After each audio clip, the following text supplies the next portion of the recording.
আমরা আশা করছি আজকে সন্ধ্যা থেকে বিদ্যুৎ পরিস্থিতির কিছুটা হলে উন্নতি হবে ইনশাআল্লাহ। মেসেজ দেবার মতো জায়গায় যদি আমি থাকতাম অবশ্যই আমি দিতাম। গ্যাস যদি আপনি পর্যাপ্ত সাপ্লাই না করতে পারেন তাহলে বিদ্যুতের সংকট হবে, পাওয়ার প্ল্যান্টটা না দিতে পারে।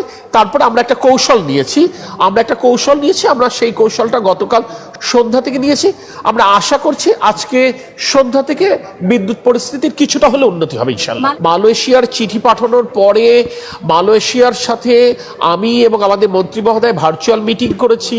তার ধারাবাহিকতায় আমাদের টিম মালয়েশিয়ায় গেছে, তার পরিপ্রেক্ষিতে তাদের অফার নিয়ে আমরা কাজ করছি।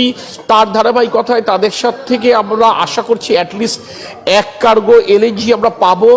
আইএসও ট্যাঙ্কের মাধ্যমে যদি এলএনজি আনতে হয় এটি একটি প্রক্রিয়ার ব্যাপার আছে, কারণ আপনারা জানেন আইএসও ট্যাঙ্ক এটা অ্যাভেলেবেল না মার্কেট থেকে। এটা একটা মধ্যমেয়াদী একটা সমাধানের একটা ব্যাপার, সেটা নিয়ে আমরা কাজ করছি। আমাদের হাতে যতগুলো বিকল্প ছিল আমরা সকল বিকল্প নিয়ে কাজ করছি। আপনারা দেখেছেন গতকাল ঢাকা ক্লাবে যে সেমিনার হয়েছে সেখানে বিশেষজ্ঞরা ছিল, মতামিম ছিলেন, ডক্টর এজাজ ছিলেন, শামসুল হক ছিলেন, তারা বিশেষজ্ঞ মত দিয়েছেন। আমরা ব্যবসায়ীদের সাথে কথা বলছি, তাদের কোনো বুদ্ধি আছে কিনা, তাদের কোনো পরামর্শ আছে কিনা আমরা জানতে চাচ্ছি। ইভেন আপনাদের কাছেও যদি কোনো বুদ্ধি পরামর্শ থাকে আমরা ওয়েলকাম করছি। আমরা বলেছি পরিস্থিতি উন্নতি হবে কিছুটা হলো ইনশাল্লাহ। এটা দিন কখন বলা কঠিন। সরকারের কাছে অবশ্যই জনগণ মেসেজ জানতে চাই। মেসেজ দেবার মতো জায়গায় যদি আমি থাকতাম অবশ্যই আমি দিতাম। শুধু আমি আপনাকে এটুকু বলবো, জনদুর্ভোগকে বিবেচনায় নিয়ে আমরা প্রাণান্তকর চেষ্টা করছি। এটা আমার ধারণা জনগণ বোঝেন, আপনারাও বোঝেন। লোডশেডিং কিংবা ঘরের বাইরের তীব্র গরমে ওয়ালটন রিচার্জেবল ফ্যান থাকলে থাকবে শুধু বাতাস আর বাতাস। আমাদের চেষ্টার ন্যূনতম কোনো ত্রুটি নেই।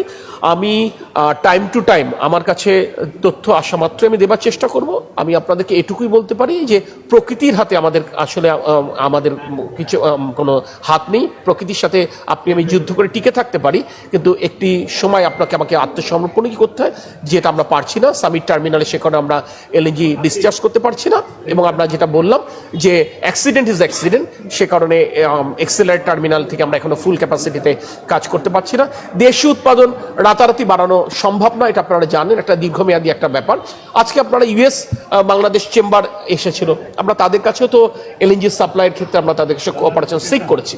তো সরকার এগুলো কাজ করছে। দেখেন, যখন ভুল নীতি আপনি গ্রহণ করবেন একটি সময় তার মাসুল দিতে হবে। বিগত সরকারগুলো কোনো মধ্যমেয়াদী, কোনো দীর্ঘমেয়াদী কোনো সমাধান সূত্র খোঁজেননি, তাৎক্ষণিক সমাধানের পথে গেছেন বলে আজকে হঠাৎ করে একটি সংকট হয়েছে। সেই সংকটের সময়টা হয়তো আজকে এসেছে, আজকে না হলে হয়তো আগামীকাল আসতো, আগামীকাল না হলে হয়তো পরশু দিন আসতো। একটি সময় এই পরিস্থিতির মুখোমুখি আমাকে হতেই হতো।